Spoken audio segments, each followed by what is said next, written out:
Hello, bet you weren't expecting this today. Well, you may have been. If you follow me on Twitter, you'll have known that I sent out a tweet earlier on, technology, probably, but I'm getting old. That I sent out a tweet before saying, would you like an Impact review? It's like, yes, you would. Lots of people got in touch, so why not? I've got the time. And a lot of people seem to like my Raw review. It got more views than it's had more views than my latest episode 10 years ago, which is an interesting one, doesn't it? It shows what you want to see. And as you are my masters, then I should do what you guys want. If you guys want Raw and Impact and maybe even SmackDown reviews, if I can be bothered, I'll do them while I'm unemployed. I've got nothing better to do ever. So, this is my first episode of Impact that I've watched in months. And I mean, when I say months, it could be a year. The thing is, people who know me well will know that I actually watch every TNA pay-per-view. Every single one. I've missed one in ages. Probably watched them all last year, now I think about it.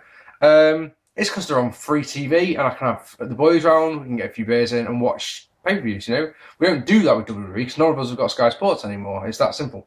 So, tonight is the return of Sting. We've seen a video package for a while. This big video package. I like this video package. So tonight we're going to see Sting. So, the show starts off with Jeremy Borash in the ring. He's going to present the 2012 Superstar of the Year award and he's got a big-ass trophy. Now, I haven't said this one for a while, but Wrestling 101 decrees, I should start writing these down when I say them, shouldn't I? Wrestling 101 decrees that if there's a trophy in the ring, it will get destroyed. Go away.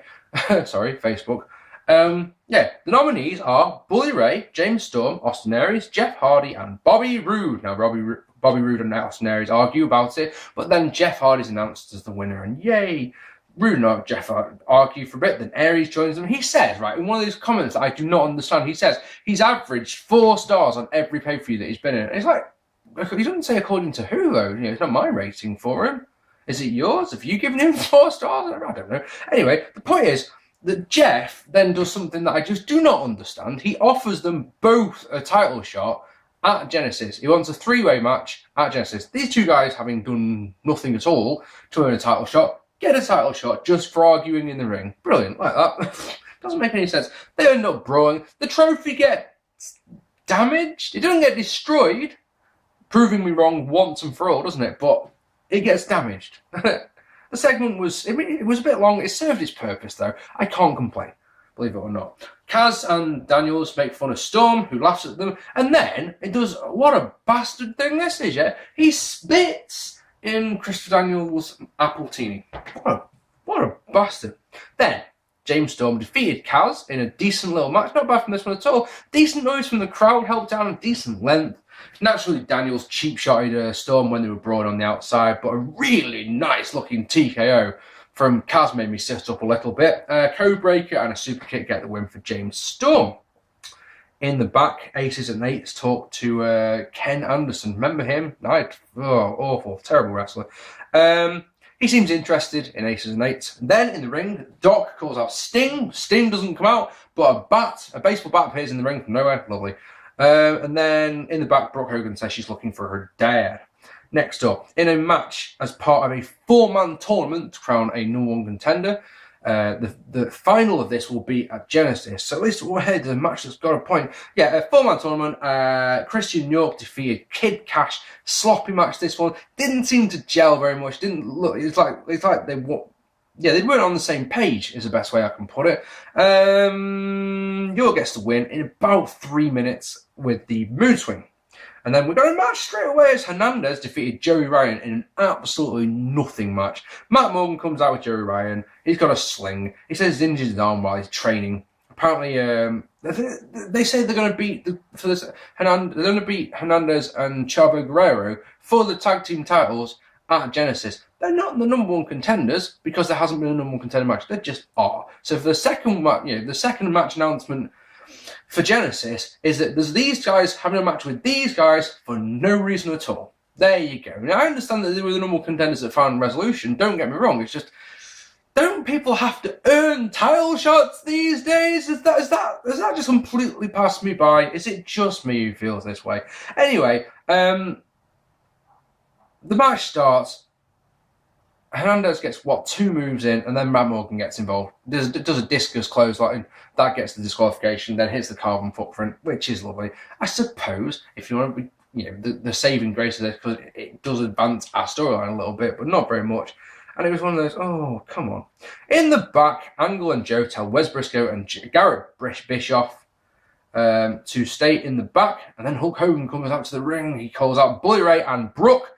And this is one of those things that, for the good that they do on the shows like this, the shit like this that just makes no sense at all. Hogan says that there's a code amongst wrestlers, and that because Bully Ray is, having it away with Brooke Hogan, he's violated that code. Don't know what it means. I don't know. If you know about this code, please say. And then because he's violated the code, he's suspended indefinitely without pay. I do not know why. That doesn't make any sense. If they explained what this code was, but it's just, because we're all brothers, there's this code. And then Hogan says, if this was 20 years ago and there was a title belt on the line, I would have beaten you by now. I'm like, what are you talking about, Hogan? It's not 20 years ago. It's now. What's this code you're talking about? It does not make sense. Then we see Joseph Park.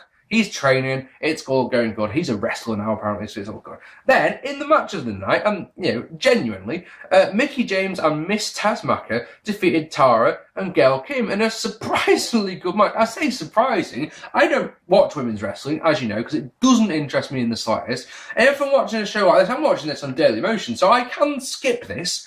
But I'd actually choose to sit and watch it because I remember the knockouts are normally, quite good. And yeah, this went 13 minutes and was legitimately a good match. I enjoyed it a lot. Miss Tessmacher hit a crossbody to the outside onto Terra, and that guy, I wrote down, and that guy she's with, because I couldn't remember his name. And then Mickie James hits a really nice Mick DT, I think it's called that, a Mickey TD, Mickey T. A DDT, fuck it, on Gail Kim for the win. In the back, Aces and Eights say they have to protect their masks with their lives. It's serious. We get a promo from ODB saying that Eric Young will be back after Aces and Eights injured his leg a while back, and she'll be by his side. Then we get a recap of the opening segment, and then Austin Aries and Bobby Roode complain to Hogan, who makes it Roode and Aries versus Jeff and a partner of his choice next week. Hooray! And then we get the main event, which is Kurt Angle and Samoa Joe defeating Aces and Eights members Devon and Random Guy. Random Guy, don't know his name. So, and it's a cage match. Forgot to mention that. I can't remember. I don't know if we saw last week why it's a cage match. It just is. DOC takes that. Sorry, it's not DOC at all. It's Dog. DOC, why not? Let's go with that. DOC takes that angle before he can get to the cage, so Joe has to fight on his own. And he does get a few moves in, but he gets a lot of beats. Angle manages to recover. He's on the outside. DOC, sorry. Piss off! Why don't I turn my chat off? Damn! Doc, when he beat on Angle, had locked the door. So Angle has to beat on Doc, get the key, open the door, he can finally get in. He unloads for a bit, he tries to take off the mask of the mystery man, but then the mystery man launches him into the cage, into the door, and as he's launched, DOC shuts the door. Kurt Angle, how long has he been a fucking wrestler now? Bends over, like that. For fuck's sake, man. Really? Angle, though, manages to Superman come back with Germans. He finished off the member, because we don't know his name, with an Angle slam. And then Aces and Eights come out for a beatdown. Mr. Anderson, interestingly, stays on the outside of the cage. That's a nice little plot twist, isn't it? And we watch as the crowd, as they give a bit out, the crowd chant, "We want Sting, we want Sting," and the man obliges. But this is a really strange bit. Bear in mind, they've done a video package announcing that he would come back on this show, yeah? He doesn't have any music at all. He walks to the ring, and the announcers don't say anything at all until he gets to the cage. The crowd are going batshit. The announcers say nothing. Obviously, Sting unloads baseball bat shots for everyone because he's fucking awesome. And then, oh God, things like this. This is one of the things why, for all that I enjoyed about this show, yeah, things like this bothered the fuck out of me about it. Because Angle, right, grabs the mask, right, points at a camera and shouts like he's saying, "Watch this," sort of thing. What does the cameraman do? He moves. So when he pulls off the actual mask, we don't see the reveal at all. It just isn't seen.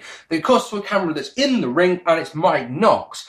Mike Tna even says, "We recognise this guy. That was WWE's Mike Knox," which is quite a nice little touch. Because of course, if it was the other way around, if it was WWE, they're not going to say, "That's TNA's AJ Styles," or whatever, are they? No, No, they're not. And mate, oh my God, right.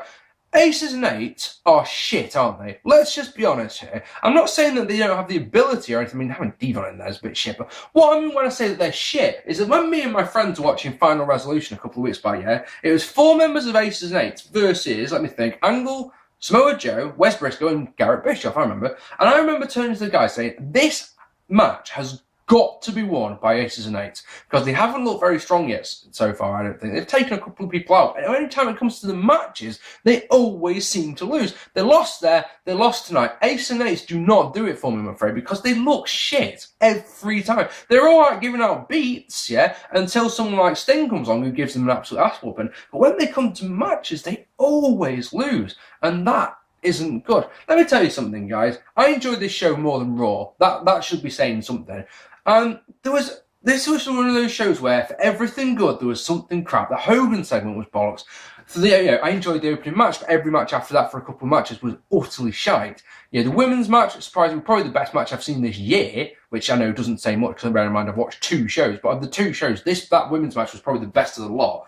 And yeah, I mean, I'll watch next week if you want me to.